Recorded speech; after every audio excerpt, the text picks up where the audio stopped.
سلامونه، زه ډاکټر نوید خپلواک یم. نن په نارینه کې د شکر د ناروغۍ د وجې پر راولاړه جنسي کمزوري غږیږو. هغه ناروغان چې د شکر له ناروغۍ سره لاس او ګریوان دي، اوږده موده وشوه چې شکر ناروغي لري. په حقیقت کې د دوی په بدن کې د ګلوکوز کچه یا د قندونو کچه ډیره لوړه وي او بدن یې نشي کولای د انسولین د کمبود د وجې دغه موجود ګلوکوز یا ذخیره کړي او یا یې هم په مصرف ورسوي. کله چې خواړه وخورو، فود یا غذایي توکي، دا راځي هاضمې جهاز ته یا جی آی ټي. د هاضمې جهاز کې د هضم د پروسې نه وروسته د جذب پروسه شروع کیږي او بالاخره د جذب په پروسه کې ګلوکوز د وینې جریان ته راځي. ګلوکوز یا قندونه کله چې د وینې جریان ته راغلل، د وینې د جریان نه بالاخره د انسولین په واسطه د بدن مختلفو حجراتو ته ورځي او هلته د ګلایکوجن په نامه ذخیره کیږي. یعنی هغه بڼه د ګلوکوز چې ذخیره وي هغه ته ګلایکوجن وایي.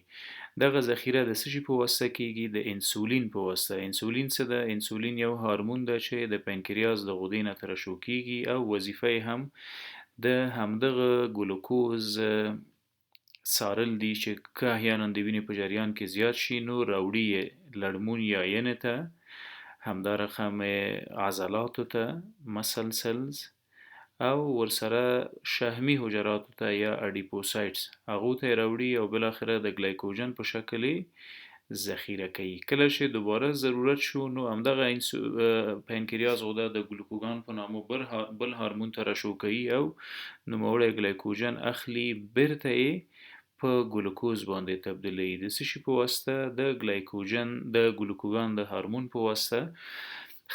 کله چې د وینې په جریان کې د قند یا د ګلوکوزو کچه د اوږدې مودې دپاره لوړه پاتې شي بغیر د قید و شرطه د بدن د مختلفو غړو د ناروغیو ترڅنګ جنسي کمزوري هم په نارینه‌وو کې منځته راولي. راځو میکانیزم ته چې څنګه شکر کولی شي د جنسي کمزوري سبب وګرځي. مخکې له دې چې پر جنسي کمزوري وغږیږو مستقیما راځو د تناسلي غړي او د بولي سیستم په هکله څه خبرې کوو. دا زموږ یورینري بلډر یا مثانه ده. درست؟ د مثانې نه لاندې دا زموږ د پروستات غده ده او له پروستات نه لاندې تناسلي آلت ده چې دوه کارپس کورنوزم مسل لري یا عضلات لري او یو دانه کارپس پنجوزم چې دا په داخلي برخه کې د یورثرا یا د شومیتیازو پایپ کور کړی ده او دا هم د تناسلي آلې سر یا گلنس پینس او بالاخره دا هم زموږ ټیسټیز یا بیضې دي یا خوسیه چې کوم ځای کې چې سپرم جوړیږي. د تناسلي آلې عضلات، حرکات او ټول سکنات د اعصابو د خوا تنظیمیږي. زموږ عصبي سیستم یو ډیر فعال او ځیرک سیستم ده. دا زموږ اعصاب دي یا CNS مرکزي عصبي سیستم. دا هم هرمغز یا شوکي نخاع ده یا سپاینل کارد. زموږ اتومات عصبي سیستم یا اټونومیک نروس سیستم په دوو برخو ویشل شوی ده چې سمپاتیک او پاراسمپاتیک ورته ویل کیږي. دغه فایبر پاراسمپاتیک فایبرز دي. سمپاتیک فایبرز چې د هرمغز د لاندنۍ ساحې نه یا د کاکسیجیل پلکسس نه راوځي. سمپاتیک د دوه وظیفه څه ده؟ له دې ساحې عصبي رګونه یا پاراسمپاتیک رګونه راځي د تناسلي آلې مختلفو غړو او مختلفو عضلاتو ته. وظیفه یې څه ده؟ بالاخره د همدغو رګونو په واسطه باندې تناسلي آلت کې عضلات ریلکس کیږي، نرمیږي. کله چې نرم شول، ریلکس شول نو بلډ فلو یا د وینې جریان پکې یو څه ګړندی کیږي. د تناسلي آلې مختلفو حجراتو کې وینه ذخیره کیږي. کله چې د وینې جریان تناسلي غړي ته زیات شو نو ورو ورو د اریکشن یا د تناسلي غړي د دریدو یا شخیدو حالت شروع کیږي. کله چې د پاراسمپاتیک فایبر په واسطه اریکشن منځته راشي نو سمپاتیک فایبرز یا د عصبي سیستم دا د اتومات عصبي سیستم بله برخه چې هغه ته موږ سمپاتیک فایبرز وایو. دغه سمپاتیک فایبرز هم د تناسلي آله مختلفو عضلاتو ته راغلي دي. سفنکټرونه یا شریانونه د همدغه فایبرونو په واسطه باندې کنټرولېږي. کله چې اریکشن وشو، د اریکشن نه وروسته کله هم چې انزال کیږي یا اورګزم کیږي، په اورګزم یا په انزال کې د دغه سفنکټرونو شریانونو کنټرول د پروستات د غدې ترشحات د سیمینل ویزایکل نه ترشحات ټول د سمپاتیک چینل په واسطه باندې کیږي. اورګزم د سمپاتیک یا د اتومات عصبي سیستم د سمپاتیک چینلونه د انزال سبب ګرځي، د کوم په ترڅ کې چې مني او د پروستات د غدې ترشحات بهرني محیط ته راوځي. د دې ټولو خبرو مفهوم څه ده؟ زموږ تناسلي غړي او د تناسلي غړي حرکات او ټول وظایف د اعصابو د مرکزي سیستم د یو ډیر زیرک بخش یا اټونامیک نروس سیستم لخوا اداره کیږي. اټونامیک نروس سیستم یا د اعصابو هغه اتومات او خودکار بخش. راځو د اعصابو حجرات ګورو. دا د اعصابو د یوې حجرې شکل ده چې نیوران ورته وایي. نیوران په میلیونو او میلیاردونو نیورانونو سره یوځای کیږي، د اعصابو یو رګ جوړوي. درست؟ راځو دې ته چې شکر څنګه کولی شي د اعصابو رګونه متضرر کړي. دا د عصبي حجرې شکل د دې ساحې ته ډندرایټ وایي. ډندرایټس یا ډندرایټونه. دا ساحه د اګزون په نامه یادیږي. اګزون. او دا ساحه هم سل باډي یا د حجرې سایټوپلازم د عصبي حجرې مختلفه برخې دي سره. زموږ دغه عصبي رګونه ټول د نیورانونو نه جوړ شوي دي.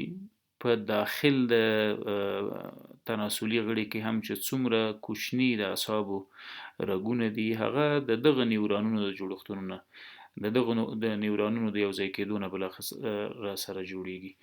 د نیوران دا برخه چې اګزون نومیږي په خپل ترکیب کې حجرات لري. دغه حجراتو ته شوان سل وایي. شوان سل یا د شوان په نامه حجرات.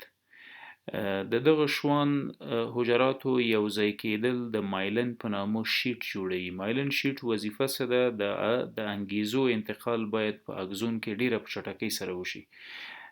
مایلن شیټ د کومو حجراتو د یوځای کېدو نه بالاخره را جوړ شو؟ د شوان سل. د شوان په نامه کوم حجرات چې دي د اعصابو په رګونو کې یوځای کېږي، مایلن شیټ جوړوي. او د دغه مایلن شیټ وظیفه هم کنډکشن یا د انګیزو انتقال د اعصابو تناسلي غړي ته او له تناسلي غړو برعکس اعصابو ته. کله چې د وینې په جریان کې ګلوکوز زیات شي، فرضاً دا د وینې جریان ده او د وینې په جریان کې ګلوکوز زیات شول، یعنی موږ ګلوکوز مواد وخوړل، د هاضمې جهاز لخوا جذب شول د وینې جریان ته. دغه ګلوکوز د بدن مختلفو حجراتو ته راځي. کله چې ګلوکوز د بدن حجراتو ته راننوتل، دغه ګلوکوز تبدیلیږي په ساربیټول باندې. ساربیټول بالاخره تبدیلیږي فرکتوز او نورو یو قیمته قندونو ته، او دغه فرکتوز بالاخره تبدیلیږي ATP یا انرژي ته، او دغه انرژي موږ استفاده کوو د بدن د مختلفو فعالیتونو لپاره. ګوري موږ پیاده ګرځو ولې کومې قوې ته پکې ضرورت نه لرو. دا ټول دغه د ATP سوځیدل دي چې انرژي راکوي. بریدینګ تنفس وباسو ولې کوم اضافه قوې ته پکې ضرورت نه پیدا کیږي. همدا رقم د بدن ټول فعالیتونه د انرژي د تولید په ترڅ کې سرته رسیږي او دا انرژي د ګلوکوز پیدا کیږي. کله چې ګلوکوز په ساربیټول بدلیږي، دلته یو انزایم ده د الډوز په نامه. الډوز ډي هایدروجنیز. د الډوز ډي هایدروجنیز انزایم څه کوي؟ راځي ګلوکوز په ساربیټول باندې بدلوي.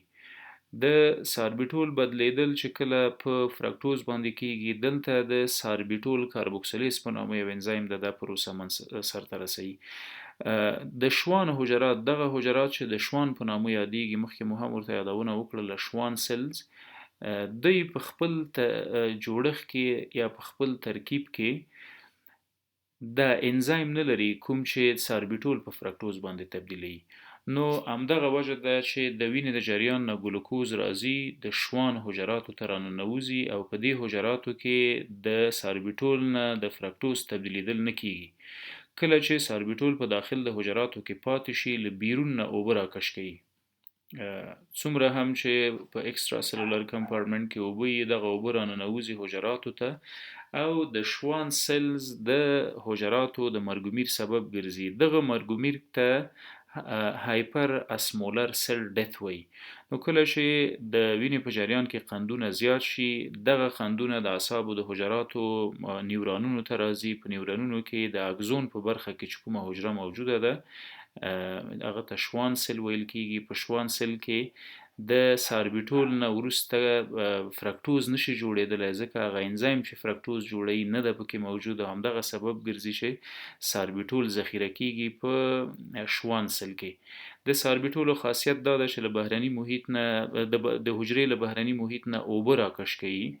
څومره هم چې د حجرې منځ ته اوبه زیاتې راننوځي، همدغومره د حجرې ثبات یا انټګریټي ننګوي او بالاخره شوان سیل له منځه وړي.